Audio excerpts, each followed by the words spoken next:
My name is Julia Farkas, and I, along with Joseph Graves, represent the appellants in this matter. I would like to reserve 2 minutes at this time for rebuttal.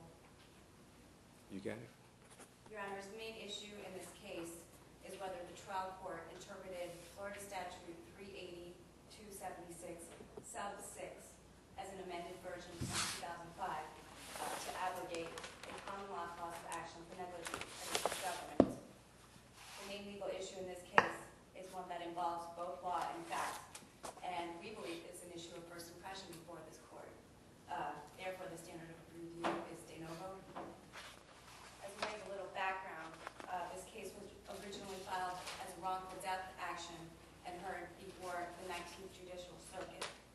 As a brief matter of factual background, on October 7, 2007, 14-year-old Eric Brown Jr. Was at a public beach known as South Beach Park in Vero Beach, Florida.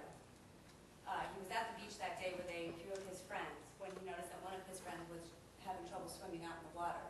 He swam up to try to give her assistance, and in the process was caught in what is known in Florida as a riptide. His body was never found, and he never resurfaced. The original action was brought against the city of Vero Beach and Indian River County pursuant to 768-28. That statute, as we know, provides for a limited waiver of governmental immunity when there is a failure of a governmental entity to warn of a known dangerous condition.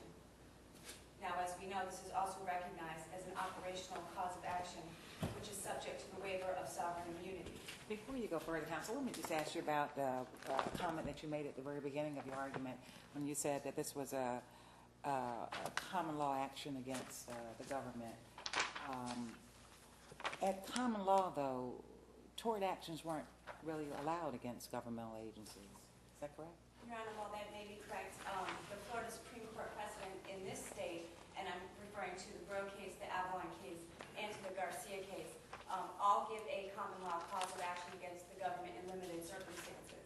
In those cases, the Supreme Court has said in each and every one that where the government decides to hold a beach out as a public swimming area, whether or not it is designated as such, the government therefore owes a duty to the public to warn them of known or obvious danger. And now that Roe case was decided before the legislature amended 380.276. Is that correct? That is correct, Your Honor. All right. Now, what's your position on how the amendment affected the holding in Roe? Your Honor. Didn't it essentially effectively overrule Roe?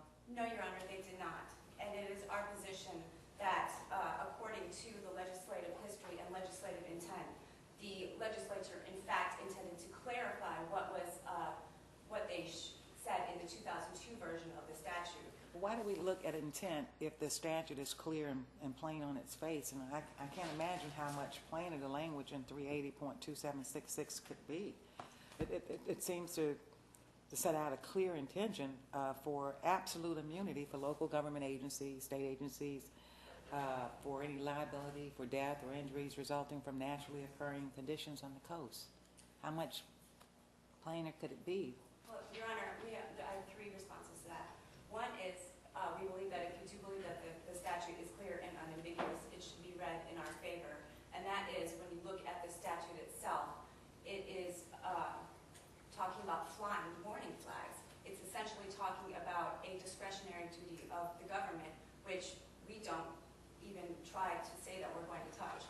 What we say is that it applies to us to still say that there is immunity for the government, but just not for that particular fact of flying or not flying the flag correctly.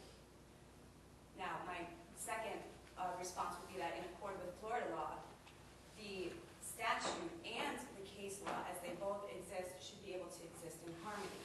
Now, if that is so, it can be read to give some immunity to government while yet retaining the holdings in Vero, Avalon, and Garcia. And if the statute is found to be clear and unambiguous, as my third argument, it does not say anywhere in the statute that the government is completely shielded from all liability. In fact, it only gives them a shield or some type of immunity where they are flying or not flying a flag. It relates only to that discretionary duty.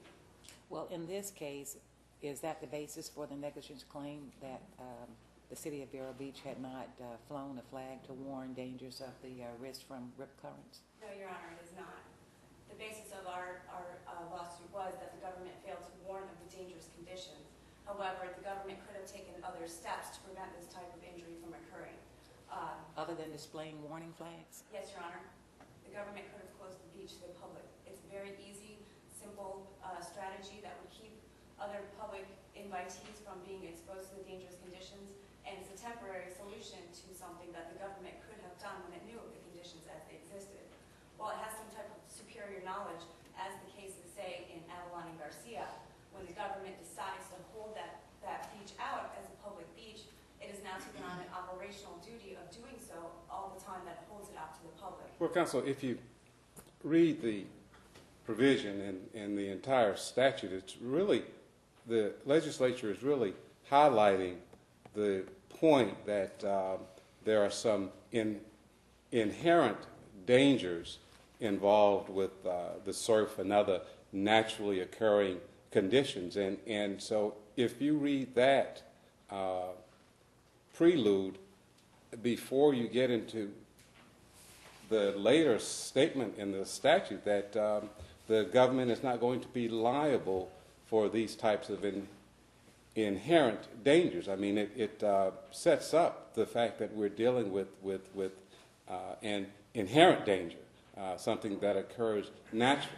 And then the statute talks about the government not being liable for those types of conditions. So I think that it seems fairly clear that they're talking about more than just the flying of flags. Your Honor, I do agree with your points. However, if you look at the statute in its entirety, and we are therefore going to looking at the construction of the statute itself, we must look at the title of the statute, we must look at its placement, and we must look at the relation of that particular subsection with the rest of the statute itself. Now, doing that, we can see that it pertains to an area that's entitled the coastal areas of Florida, public safety and flying the flag. We should therefore think that that particular statutory section could be called government liability. It could say something more to that effect in the title, which has been the traditional way that when we're doing a statutory construction analysis, we would look for it in that manner. Now, because it is under a section entitled flying warning flags, the legislature had intended for it to apply only to that subsection. We would liken this case to the seatbelt case that the FOEs actually brought up in their response brief, which is that you give the government an additional responsibility, and that is to install seatbelts in school buses. However, we're not going to hold them liable should they fail to do that correctly. It does not in any way state that the government is completely immune in any circumstance or under any type of facts from being liable for being negligent to a member that is intended part of the statute. I understand your argument that the legislature, when they passed this amendment to this particular statute, didn't expressly say that they were doing it to supersede the Vero case. But in the past, the legislature has done such things. For example, in the Owens versus Publix case, where the Supreme Court said the defendant had to overcome a rebuttable presumption in a premises case. The legislature turned right around the next year and made very clear that the plaintiff has the burden of proof in such a case. And in fact, in the Vero case, Justice Lewis, in his concurring opinion, almost invited the legislature to pass this statute because he distinguished the California cases that the dissent relied on by saying, well, California's got a statute that absolves the government of this kind of liability. And the legislature took him up on it, it appears. The coincidence can't be by accident.